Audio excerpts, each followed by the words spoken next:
Michelle Joy Phelps, and I am joined now with my good friend Spencer Fearon. Spencer, first of all, I want to compliment you on this amazing coat you've got going on Thank here. you very much. I've got to thank my missus for that. You know what I mean? Miss Fearon, thank you very much, darling. No, she bought this for my birthday, so yeah.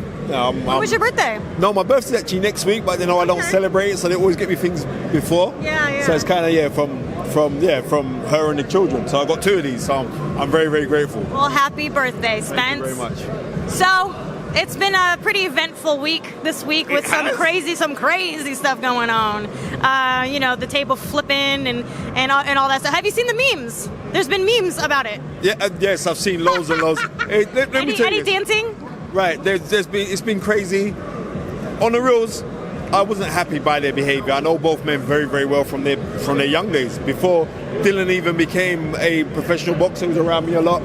I've known Whyte-Chisora when he was a little amateur kid, and he was annoying then. So I don't like seeing those things. I'm going to break it down real simple, right? Because it seems like people don't like to talk about colour. I'm being real. I'm a black guy, right? But I'm very, very British. Don't get twisted over that, right? I'm upset for the fact that why would a guy or two men of colour want to perpetuate a stereotype that could be there, which you could actually eradicate by your behaviour. We've got young kids who are watching this, thinking, well, maybe this is the way to behave. Then let me walk around and, do you understand? And I don't want things to be personified more so, or be brought over because of this street life or these fuggery things or all those kind of things. Those things I'm dead against. But I understand why he did it.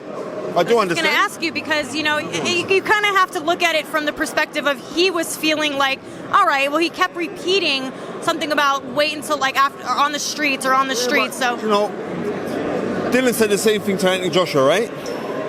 Now, Dylan's a street guy, but his emotions are wrapped into this, right?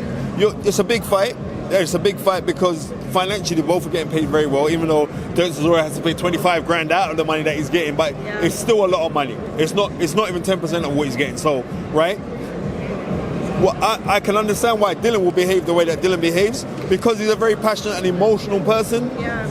And so is Whyte-Chisora. But when someone flips like that and says, right, let's go have it now, there's a lot of things inside there. Shannon Briggs just walking by here, right? So I'm saying it's a lot of emotion, but rather simmer it and bring it out fight night. Right. But I'm glad that it has because listen, this is we're in a pay-per-view business, right? And because there's memes going out right now, talking about it. Right, everyone's talking about it. Most people are talking about Whyte-Chisora versus Dillian Whyte than they are about Anthony Joshua versus Eric Molina. Right. Now that's got to be big, right? Right. I just hope it lives up to it. Sorry to it. No. What do you make of Shannon Briggs and his crash skating all the time? Always showing up and getting the fight fans excited. Shannon Briggs is excellent, right?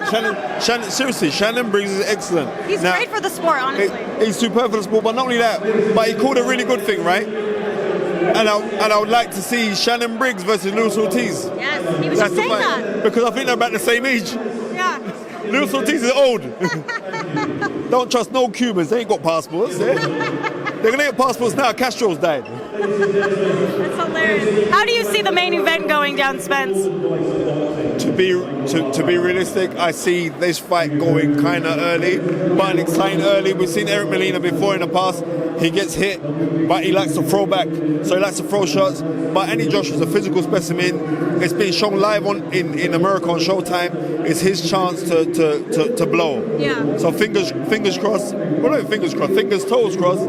Make that good impression. I believe that he will do. He's a consummate professional, and he'll do it tomorrow night. A lot of talk of Anthony Joshua and his opponents that he'll be facing in 2017. We got Deontay Wilder as well as Vladimir Klitschko.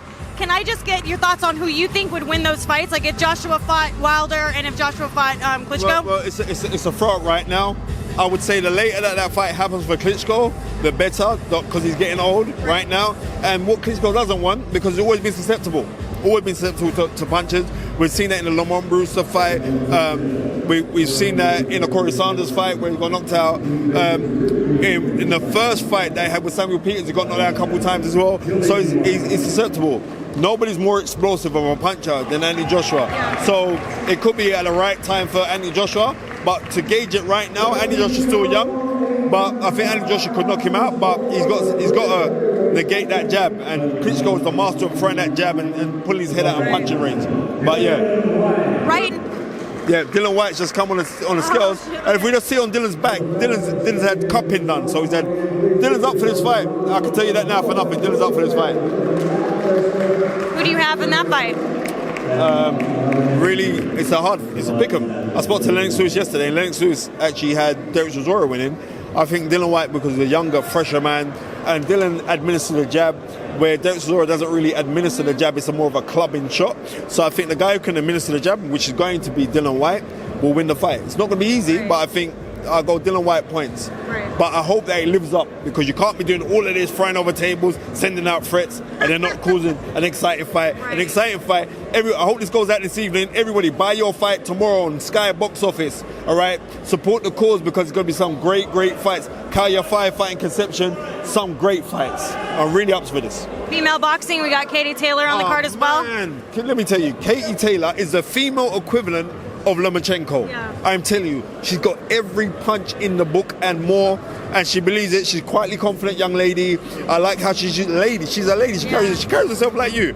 Cover up that bit there, right? But I'm saying, like, she covers herself as a lady, so I can see her becoming a world champion within 6-7 fights. You know, in the female boxing division, it's really kind of quite strained. There aren't very many women who are actually dedicating their lives to boxing the way that men are, because the pay isn't there the way that it is with men. I think she's going to be that crossover link. Her, Clarissa Shields as well in America. Yeah.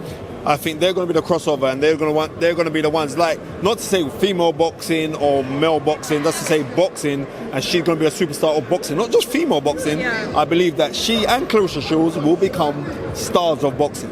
Spence, what do you think that women have to do, though, to be able to break those barriers? Just be so exceptionally good. And we have here, I knew from 2012 that Katie Taylor was exceptionally good, and I think now she got the platform, she's gonna do it. Plus, she'll be with Eddie Hearn, man. Come on, man. So Eddie Hearn should be shown on Sky Sports. It's a wrap. Right. All right, Spence, it's always great seeing you. Thank you. Thank you. I appreciate it. Listen, man, just keep it always Michelle Phelps, and listen to her on toe-to-toe, ringside toe-to-toe boxing podcast. She's incredible. Thank you, Spence.